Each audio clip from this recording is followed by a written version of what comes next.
என்ன வைஷு இன்னுமா ரெடி ஆகல நீ?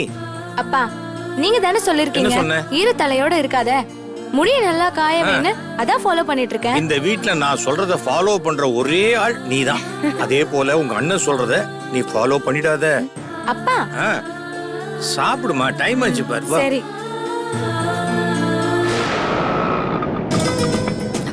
ஷோ பாட்டியால லேட் ஆயிடுச்சு.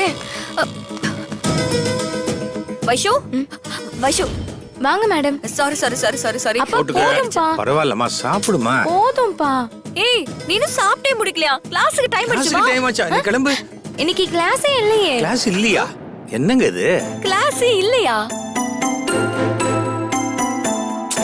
என்ன வைஷு நீ முன்னாடியே சொல்லிருக்க கூடாதா? நான் கிளாஸுக்கு டைம் ஆயிடுச்சுன்னு சொல்லி சாப்பிட கூட இல்லாம அடிச்சு புடிச்சு ஓடி வந்தேன். அச்சச்சோ சாரி மேடம். ஐஷோ பாரு, மீனாட்சி எவ்வளவு டென்ஷனா இருக்கா. சாரி மீனாட்சி. ஐயோ சார் இருக்கட்டும், நீங்க எதுக்காக சாரி சொல்றீங்க? இல்லம்மா, நீ கூட சாப்பிடாதான் வந்திருக்க. முதல்ல உட்காரு, அட்டகாசமா ஒரு நெய் ரோஸ் போட்டு தரேன். நான் நெய் ரோஸ் ரொம்ப நல்லா போடுவேன். ஐயோ வேணாம் வேணாம் சார். நான் நிஜமாவே நல்லா போடுவேன், நம்புமா.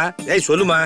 ஆமா மேடம், எங்க அப்பா நிஜமாவே நல்லா தோசை சுடுவாரு. நீங்க சாப்பிட்டு பார்த்து சொல்லுங்க. ஆமா, உனக்காக நான் பேப்பர் ரோஸ் போட்டு வரேன், ஆனா இலவச இணைப்பு கிடையாது. ஓகே. எங்க அப்பா எப்பவுமே இப்படிதான். நீங்க உட்காருங்க, சாப்பிடலாம்.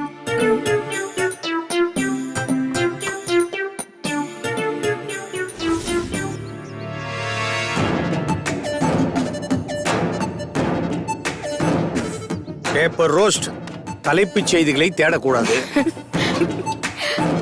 சாப்பிட்டு பார்த்து எப்படி இருக்குன்னு சொல்லணும், நல்லா இருக்குன்னு தான் சொல்லணும்.